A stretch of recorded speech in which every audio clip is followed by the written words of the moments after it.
Assalamualaikum warahmatullahi wabarakatuh. Perkenalkan, nama saya Nur Farida Kusumawati. NIDN saya 0723038601. Saya adalah salah satu dosen di Fakultas Pertanian dengan prodi Agribisnis di Universitas Maijen Sungkono. Baik, kali ini saya akan menjelaskan bagaimana rencana pembelajaran semester dengan mata kuliah komunikasi dan penyuluhan pertanian. Nah, untuk selanjutnya capaian prodi saya, yang pertama untuk mengetahui ruang lingkup konsep dasar teori komunikasi. Yang kedua, mengetahui cara mendesain dalam menggunakan media dengan teknik penyuluhan yang tepat. Yang ketiga, mampu mengidentifikasi masalah, kemudian merencanakan dan merumuskan strategi mengintervensi program penyuluhan masyarakat. Yang keempat, mampu menjadi fasilitator yang mampu menggagaskan ide untuk masalah pertanian, terutama dalam penyampaian informasi dan penggunaan media yang tepat untuk sasaran. Yang kelima, mampu menjadi penyuluh profesional dalam bidang pertanian. Kemudian, capaian mata kuliah saya. Yang pertama, mahasiswa mampu menguraikan konsep dasar, fungsi, tujuan komunikasi. Yang kedua, mahasiswa mampu memahami sejarah komunikasi dan ilmu komunikasi. Yang ketiga, mahasiswa mampu memahami paradigma ilmu komunikasi. Yang keempat, mahasiswa mampu memahami ruang lingkup teori komunikasi kontemporer. Yang kelima, mahasiswa mampu memahami unsur-unsur komunikasi. Yang keenam, mahasiswa mampu memahami pengertian jaringan komunikasi dan struktur jaringan komunikasi. Yang ketujuh, mahasiswa mampu memahami teori jaringan komunikasi. Yang kedelapan, mahasiswa mampu memahami sejarah dan pengertian penyuluhan pertanian serta implikasi kebijaksanaannya. Yang kesembilan, mahasiswa mampu memahami pengertian kinerja penyuluh pertanian. Yang ke-10, mahasiswa mampu melakukan penilaian kinerja penyuluh pertanian. Yang ke-11, mahasiswa mampu memahami tujuan dan manfaat kinerja penyuluh pertanian. Yang ke-12, mahasiswa mampu memahami motivasi penyuluh pertanian.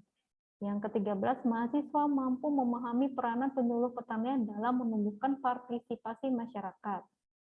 Nah, untuk selanjutnya, untuk deskripsi mata kuliah saya, komunikasi dan penyuluhan pertanian, di sini adalah studi yang mempelajari tentang bagaimana cara menyampaikan pemahaman atau pesan dan pengetahuan di bidang pertanian, khususnya kepada petani masyarakat setempat.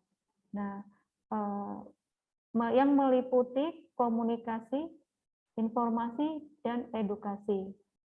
Nah, hal ini kenapa? Hal ini dilakukan untuk membantu menyelesaikan persoalan dalam pertanian. Nah, selanjutnya materi pembelajaran saya yang pertama adalah konsep dasar komunikasi. Yang kedua, dasar sejarah komunikasi dan ilmu komunikasi. Yang ketiga, paradigma ilmu komunikasi. Yang keempat, ruang lingkup teori komunikasi kontemporer. Yang kelima, model-model komunikasi. Yang keenam, unsur komunikasi. Yang ketujuh, struktur jaringan komunikasi. Yang kedelapan, teori jaringan komunikasi. Yang kesembilan, sejarah dan pengertian penyuluhan pertanian serta implikasi kebijaksanaannya. Yang kesepuluh, metode peran dan penyuluhan pertanian. Yang ke-11, kinerja penyuluh pertanian. Yang ke-12, partisipasi masyarakat dalam penyuluhan pertanian.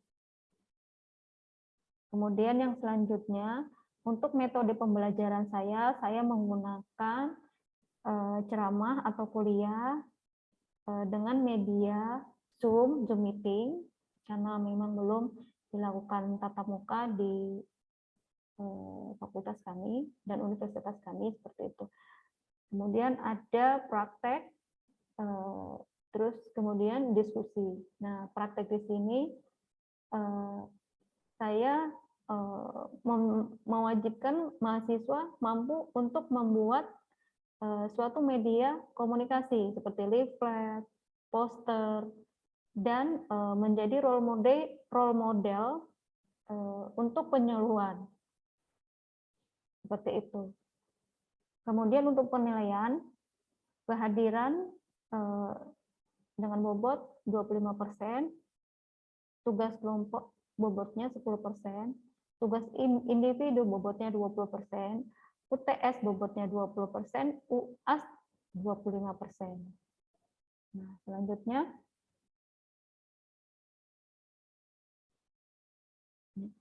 ini adalah bagaimana mekanisme dalam mata kuliah saya. Yang pertama, untuk pertemuan pertama, capaian mata kuliah saya yang pertama tadi mampu menguraikan konsep fungsi tujuan komunikasi. Nah, dengan indikator mahasiswa dapat menjelaskan tentang pengertian dasar-dasar komunikasi. Yang kedua, mahasiswa dapat menjelaskan ruang lingkup fungsi dan tujuan komunikasi. Nah, materi pembelajarannya yaitu konsep dasar komunikasi. Nah, bentuk metode pembelajaran dengan menggunakan perkuliahan, ceramah, diskusi, latihan, dan penugasan. Nah, kemudian penilaiannya dengan tanya jawab, ketepatan menjelaskan konsep dasar kaidah-kaidah perkembangan komunikasi. Nah, ini saya memberikan bobot 5%.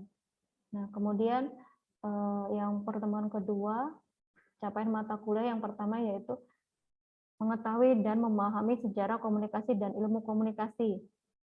Nah, indikatornya di sini mahasiswa memahami sejarah komunikasi manusia. Yang kedua, mahasiswa memahami sejarah ilmu komunikasi.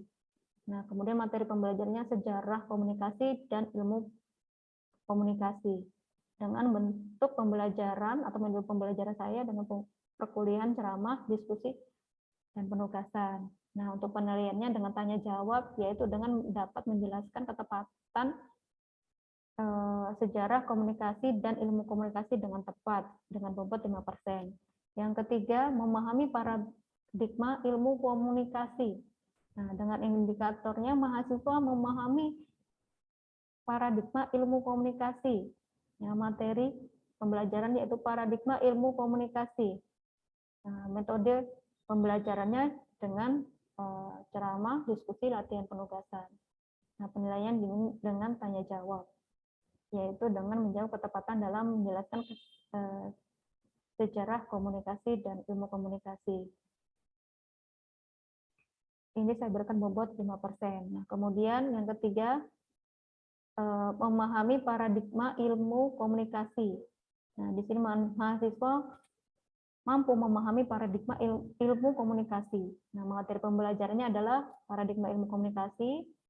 Bentuk pembelajarannya tetap dengan metode ceramah, kuliah, ya, dengan jenis penilaiannya tetap dengan tanya jawab dan ketepatan dalam menjelaskan paradigma komunikasi. Ini dengan bobot 5%. Kemudian pertemuan yang keempat, memahami ruang lingkup teori komunikasi kontemporer. Nah, di sini mahasiswa memahami tradisi komunikasi. Yang kedua, mahasiswa memahami teori komunikasi. Nah, tradisi dan beberapa materi pembelajarannya yaitu tradisi dan beberapa teori komunikasi berdasarkan paradigma positivisme, konstruktivisme, dan kritis. Nah, bentuk pembelajarannya yaitu perkuliahan, ceramah, diskusi, dan latihan penugasan. Nah, jenis penilaiannya yaitu tanya jawab dengan kriteria ketepatan dalam menjelaskan tradisi dan beberapa teori komunikasi berdasarkan paradigma positivisme, konstruktivisme, dan kritisme dengan bobot 5%. Nah, untuk pertemuan selanjutnya yaitu yang kelima, menguraikan memahami model-model komunikasi. Nah, yang pertama, mahasiswa memahami pengertian dan fungsi model. Yang kedua, model dasar komunikasi. Yang ketiga, model-model pengaruh komunikasi. Kemudian, mata pembelajaran yaitu model-model komunikasi. Dengan metode pembelajaran, perkuliahan, ceramah, diskusi, dan latihan penugasan. Dengan penilaiannya tanya jawab, dengan ketepatan menjelaskan model-model komunikasi dengan bobot 5%. Kemudian pertemuan ke-6, yaitu memahami unsur-unsur komunikasi. Ya, dengan indikator mahasiswa memahami sumber atau source. Terus kemudian yang kedua, mahasiswa memahami komunikator atau penyampai pesan. Yang keenam, mahasiswa memahami pesan, message. Yang keenam, titik 5, mahasiswa memahami saluran atau channel. Terus yang ke 6.6, mahasiswa memahami komunikan atau penerima pesan. Yang ke-7, mahasiswa memahami hasil atau efek. Yang ke-8, mahasiswa memahami umpan balik. Nah, selanjutnya mata kuliahnya yaitu mata pembelajaran saya, maksudnya unsur-unsur komunikasi. Nah, di sini dengan metode perkuliahan tetap ceramah dengan Zoom meeting, kemudian kriterianya dengan penilaian dengan tanya jawab untuk ketepatan menjelaskan unsur-unsur komunikasi. Saya beri bobot 5%. Nah, untuk pertemuan yang ke-7 ini adalah memahami jaringan komunikasi, pengertian struktur jaringan komunikasi. Nah, untuk indikatornya mahasiswa mampu memahami pengertian jaringan komunikasi. Nah, yang kedua, mahasiswa mampu memahami struktur jaringan komunikasi. Terus kemudian mata pembelajarannya adalah jaringan komunikasi. Nah, dengan metode pembelajarannya dengan perkuliahan ceramah, tetap dengan Zoom meeting, nah tanya jawab, terus ketepatan mendeskripsikan jaringan komunikasi, pengertian dan struktur jaringan komunikasi. Ini saya berikan bobot 10%. Nah, untuk pertemuan ke-8 ini adalah UTS. Jadi ini saya semuanya ada 16 pertemuan. Nah, untuk pertemuan ke-9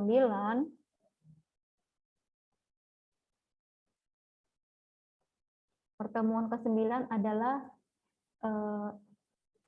dengan memahami teori jaringan komunikasi. Indikatornya adalah mahasiswa mampu memahami jaringan komunikasi menurut Daniel J. Friedman dan Hugh Almond. Terus mahasiswa mampu memahami jaringan komunikasi Stephen Robbins. Nah, materi pembelajaran yaitu teori jaringan komunikasi. Dengan metode pembelajaran perkuliahan, ceramah, diskusi, dan latihan penugasan. Ya, dengan indikator penilaiannya yaitu tanya jawab, yaitu bagaimana ketepatan dan ketelitian dalam mendeskripsikan teori jaringan komunikasi. Ini saya beri bobot 10%. Nah, kemudian untuk pertemuan 10 dan 11, ini mahasiswa memahami sejarah dan pengertian penyuluhan pertanian serta implikasi kebijaksanaannya. Nah, indikatornya kita bisa lihat mahasiswa mampu memahami sejarah penyuluhan pertanian. Kemudian mahasiswa mampu memahami implikasi kebijaksanaan dan penyuluhan pertanian di Indonesia. Terus yang dengan mata pembelajaran sejarah dan pengertian penyuluhan pertanian serta implikasi kebijaksanaannya. Nah, ini dengan metode pembelajaran tetap Zoom meeting atau perkuliahan ceramah. Nah, dengan penilaiannya yaitu tanya jawab dalam menjelaskan, memahami sejarah dan pengertian penyuluhan pertanian serta implikasi kebijaksanaannya. Ini cara beri bobot 10%. Nah, untuk yang ke-12, mendeskripsikan metode peran dan penyuluhan pertanian. Nah, di sini indikatornya mahasiswa mampu memahami metode dan peran penyuluhan pertanian. Mata kuliahnya yaitu peran penyuluhan metode dan pertanian. Kemudian untuk metode perkuliahannya tetap dengan ceramah dan diskusi. Indikator penilaian dengan tanya jawab, kemudian ketepatan dalam menjelaskan, memahami peran dan metode penyuluhan pertanian. Bisa beri bobot 10%. Untuk 13 dan 14 mendeskripsikan pertemuan 13 dan 14 ini untuk mendeskripsikan kinerja penyuluh pertanian ya dengan indikator yang pertama, mahasiswa mampu memahami pengertian kinerja penyuluh pertanian. Yang kedua, mahasiswa mampu melakukan penilaian kinerja penyuluh pertanian. Yang ketiga, kemudian selanjutnya mahasiswa mampu memahami tujuan dan manfaat kinerja penyuluh pertanian. Kemudian kelima, mahasiswa mampu memahami motivasi penyuluhan pertanian. Dengan mata kuliah kinerja penyuluh pertanian. Nah, perkuliahan ceramah, diskusi, dan latihan penugasan. Ya, tanya jawab, ketepatan dalam kinerja, ketepatan dalam menjawab kinerja penyuluh pertanian. Ini saya beri bobot 10%. Kemudian untuk pertemuan yang ke-15 sebelum UAS, ini adalah bagaimana mendeskripsikan partisipasi masyarakat dalam penyuluhan pertanian. Dengan indikator mahasiswa mampu memahami pengertian partisipasi. Yang kedua, mahasiswa mampu memahami pesan dan penyuluh pertanian dalam konteks partisipasi masyarakat. Yang ketiga, mahasiswa mampu memahami peranan penyuluh petani dalam menumbuhkan partisipasi masyarakat. Nah, ini mata pembelajaran yaitu partisipasi masyarakat dalam penyuluhan. Nah, bentuk metode pembelajaran dengan tetap perkuliahan, ceramah, diskusi, dan latihan. Kemudian indikatornya dengan diskusi, yaitu ketepatan dalam menjelaskan atau diskusi tentang memahami bagaimana partisipasi masyarakat dalam penyuluhan pertanian. Ini saya beri bobot 10%. Kemudian untuk pertemuan ke-16 ini adalah UAS. Nah, untuk selanjutnya saya menggunakan ada beberapa referensi ya, baik itu dari Departemen Pertanian yang pertama tahun 2003 tentang metode penyuluhan pertanian Puslutan. Yang kedua dari Nur Hadi tahun 2018 teori komunikasi kontemporer Prena Media. Nah, kemudian yang ketiga Erianto 2014 analisis jaringan komunikasi strategi baru dalam penelitian ilmu komunikasi dan ilmu sosial lainnya. Yang keempat adalah Irma Sari 2010 berkomunikasi, yaitu PT Intan Sejati Klaten Yogyakarta. Yang kelima dari Mardiganto, ya, Toto 2003 penyuluh pembangunan 11 Maret Pres Surakarta. Yang keenam Muhammad Iqbal Bahwa 2015 penyuluhan dan pemberdayaan petani Indonesia. Terus yang ketujuh Permentan nomor 52 metode penyuluhan pertanian tahun 2010. Nah, yang terakhir Undang-Undang nomor 16 tahun 2006 tentang sistem penyuluhan pertanian, perikanan, dan kehutanan. Saya menggunakan referensi banyak dari Undang-Undang nomor 16 tahun 2006 ini karena memang semua SOP penyuluhan dari atau standar penyuluhan dari undang-undang tersebut. Baik, saya kira itu saja untuk penjelasan RPS saya. Terima kasih.